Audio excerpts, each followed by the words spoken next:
The old tennis coach stood alone. He clutched a faded racket, its strings loose like forgotten dreams. His name was Arthur, and the court had been his sanctuary, his cathedral. But now it echoed with emptiness. Arthur had once commanded respect, his teachings revered. He saw potential in every swing, every drop of sweat. But his students had moved on, seeking shinier courts, more famous instructors. They forgot his lessons, his passion, his love for the game. He felt the sting of rejection, the ache of being forgotten. Each unanswered phone call, each empty court chipped away at his spirit. He questioned his purpose, his worth. Had he made a difference? He yearned to share his knowledge, to guide another soul on the path of this beautiful road. But hope seemed as distant as a cross-court winner, fading in the twilight of his years. Cast out by his younger brothers, Arthur was given the last court, without lights. Yet, under the moonlight, he found a student who embraced his teachings, a young wolf, just like he used to be. One breezy afternoon, a young boy named Daniel appeared at the edge of the court. He was small for his age, with eyes full of curiosity and a faded, used racket in his hands that had never been used again.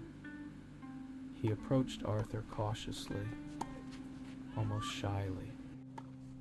"Excuse me, sir," Daniel began, his voice barely a whisper.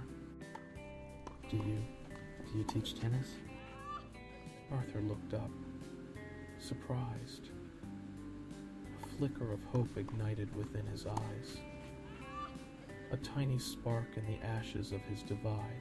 "I do, son," Arthur replied, his voice gruff but kind. "I do teach tennis. I do. Tell me, why do you want to learn?" Daniel clutched his racket tighter. "My father says tennis builds character," he said. "He says it teaches you about life." Arthur smiled. This boy, this Daniel, was different. He saw beyond trophies and titles. He saw the soul of the game. In that instant, Arthur knew he had found a student worthy of his time, his heart, and the last days of his life. Their lessons became a cherished ritual. Daniel, eager and respectful, absorbed Arthur's wisdom with deep admiration. Arthur imparted the fundamentals, the grip, the stance, the follow-through. He instilled in Daniel the importance of discipline, respect for the opponent, and humility in both victory and defeat. One day Arthur decided to share his secret. It was a unique serve, a piercing flat serve that he had perfected over years of dedication. It was a straight serve with no spin but straight, very much like a night train riding in the night, taking him from the night to the light. It was a weapon against evil, an expression of his love for the game, not just for lust of the game. The serve, Arthur explained, is not just about power.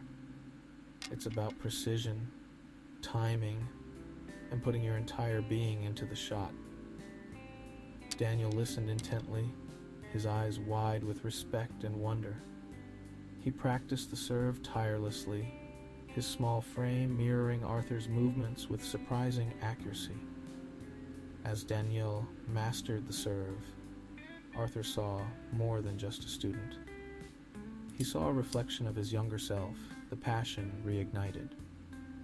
In teaching Daniel, Arthur rediscovered his own love for the game, a love he thought was lost forever. They even practiced in the moonlight, while wolves howled at the full moon. When the court lights were closed in the back courts, and no lights allowed except for the old millionaires in the front courts who trampled on the dreams of young talents and showed off their sons as champs of the front courts. Little did they know that the real champs were at the last courts. The darkest courts were the brightest courts, even in the night. Section 4. The Tournament, a Test of Will and Spirit.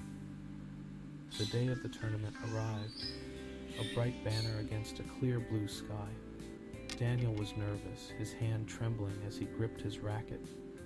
Suddenly, a group of bullies approached them, sneering. "You would never win," they taunted. Arthur, calm and composed, said, "Lay down." Daniel, without a hint of doubt, looked at Arthur with unwavering determination. Arthur gave a reassuring nod, his confidence unwavering.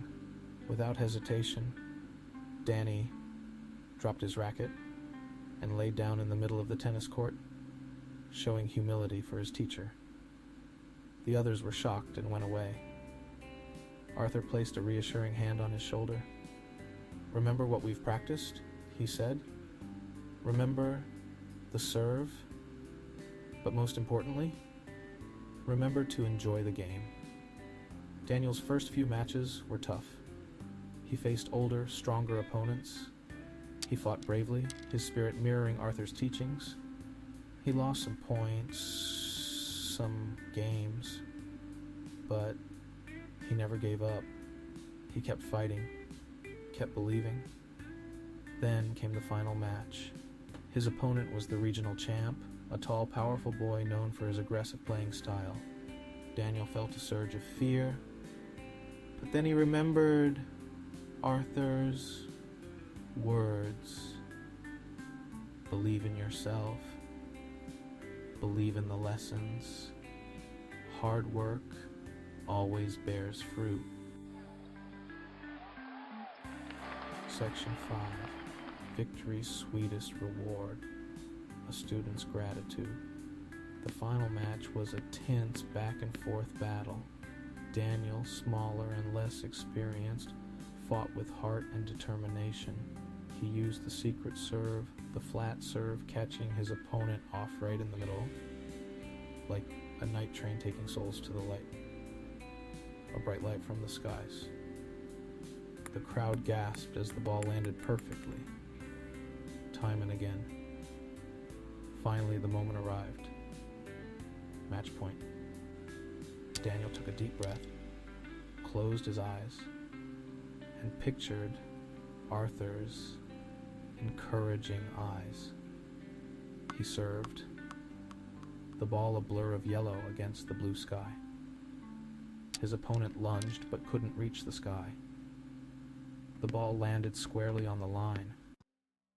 Victory. He had won the tournament. But more importantly, he had honored his coach, his mentor, the man who had believed in him when no one else did, the teacher he believed in when his own students outgrew him like an imaginary friend. But they were real, not imaginary. Their imaginations were reality. As Daniel accepted his trophy, he looked for Arthur in the cheering crowd. Their eyes met, and in that shared glance, a silent message passed between them. Gratitude, respect, and a love for a game that had brought them to the light. Section 6. Beyond the baseline life lessons on the court. The victory was sweet, the trophy a tangible symbol of Daniel's achievement. But both he and Arthur knew that the real prize lay beyond the scoreboard, beyond the cheers of the crowd. It was the bond forged in shared passion, in mutual respect, in the unwavering faith of a teacher and his student. Tennis for them had become more than just a sport. It was a metaphor for life itself. The court, their shared stage where they learned about perseverance, about grace under pressure, about the power of believing in something larger than themselves. Arthur, once forgotten, found his legacy in guiding young Daniel.